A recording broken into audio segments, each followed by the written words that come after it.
আসসালামু আলাইকুম প্রিয় দর্শক, আমন্ত্রণ দৈনিক আর নিউজের প্রতিদিনের সংবাদ আয়োজনে। আপনাদের সাথে আছি আমি রাকিয়াতা দীপ্তি। সিরাজগঞ্জের কামারখন্দে সাংবাদিক অপহরণ ও নির্যাতনের ঘটনায় ভদ্রঘাট ইউনিয়ন ছাত্রদলের ক্রিয়া সম্পাদক মুন্না সরকারকে দল থেকে বহিষ্কার করা হয়েছে।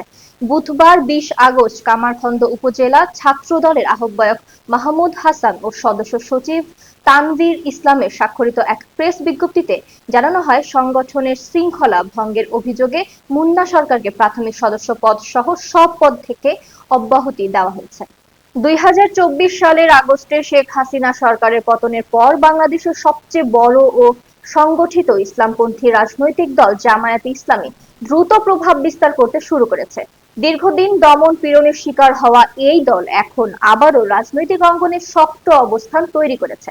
স্থানীয় সূত্রে বরাত দিয়ে দ্য ডিপ্লোম্যাটিক জানায়, বর্তমানে জামায়াত দেশের প্রধান প্রভাবশালী গোষ্ঠীগুলোর একটি হয়ে উঠেছে। তাদের সদস্যরা সরকারি বিশ্ববিদ্যালয় থেকে শুরু করে রাষ্ট্রীয় বিভিন্ন গুরুত্বপূর্ণ প্রতিষ্ঠানের নেতৃত্বের জায়গা দখল করেছে।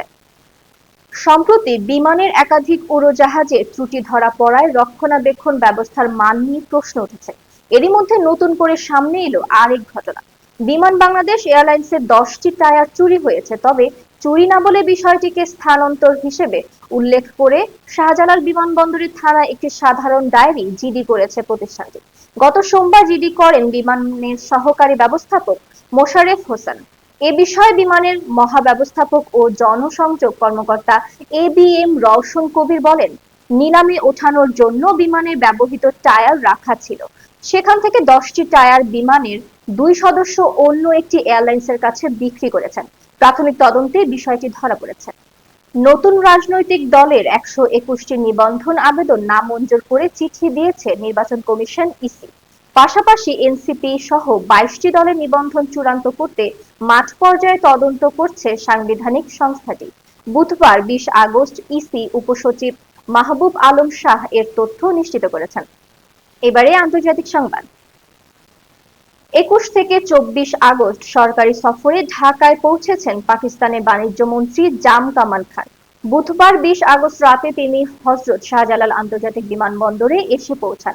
এ সময় বিমানবন্দরে তাকে স্বাগত জানান বাংলাদেশের বাণিজ্য বিষয়ক মাননীয় উপদেষ্টা এস.কে বশির উদ্দিন এবং বাংলাদেশে নিযুক্ত পাকিস্তানের হাই কমিশনার ইমরান হায়দার। সরকারি সূত্র জানায়, এই সফরের মূল উদ্দেশ্য হলো দ্বিপাক্ষিক বাণিজ্য সম্পর্ক জোরদার করা এবং অর্থনৈতিক সহযোগিতা বৃদ্ধি। গাজা উপত্যকা ও সিরিয়ার গোলান মালভূমিতে পৃথক ঘটনায় বহু ইসরায়েলি সেনা হতাহত হয়েছেন।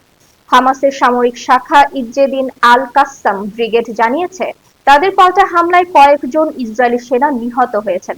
অন্যদিকে গোলানে বোমা নিষ্ক্রিয় করতে গিয়ে আহত হয়েছেন অন্তত 7 সেনা।